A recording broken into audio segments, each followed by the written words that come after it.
items are on your agenda this evening on the Cedar Center project. One is the waiving of the public bid requirements so we can move forward with remediation, bidding, and execution of the work. That's motivated by a need to get the work done before the winter sets in. We're going to lose a tremendous amount of time. We feel confident that with the consultants, the city will be engaged in the remediation work, as well as our involvement with the city staff. And just today, we started scheduling weekly meetings so that the balance of remediation work and the balance of the backfilling work can move forward speedily.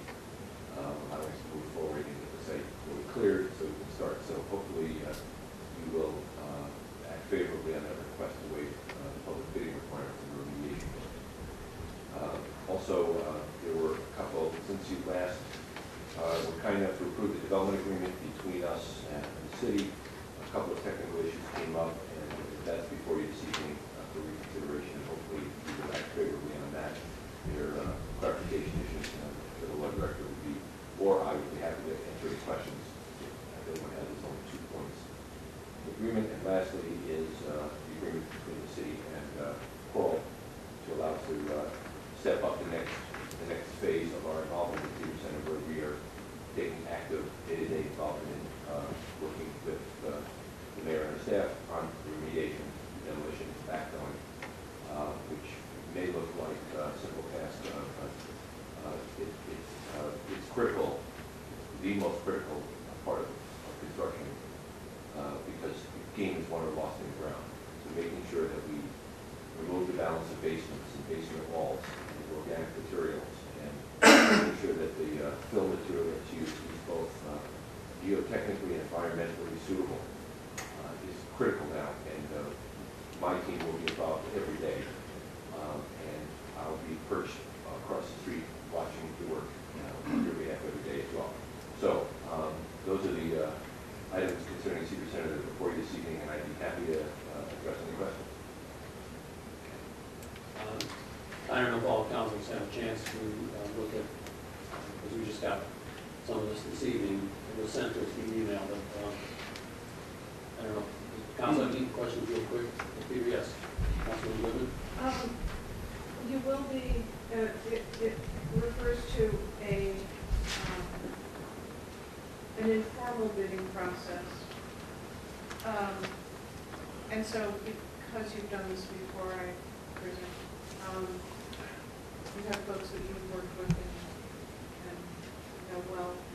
I would just ask that if there are, and I know that there are, South Euclid residents who are in that business, or South Euclid businesses that are in that business, that they be included and allowed to bid in the process for the remediation, removal,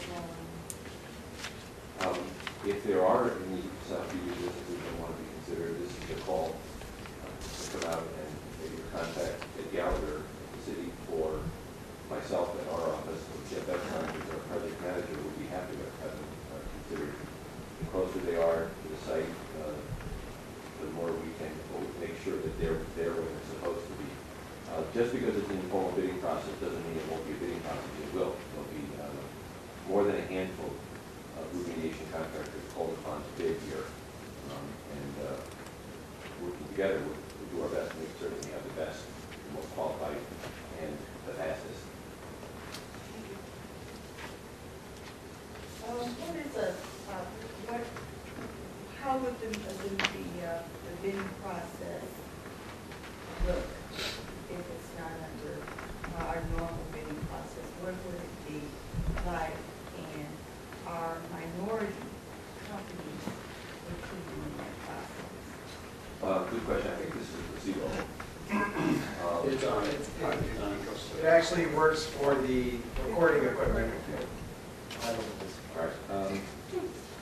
The procedures will be nearly exactly the same as a public bid. What your vote tonight will allow us to do is to not go through the public notice process, which will take up many weeks of time before we can actually get the work started. But the the technical specifications the city and we received today, and they're about 80 or 90 pages long, so we just began weaving our way through.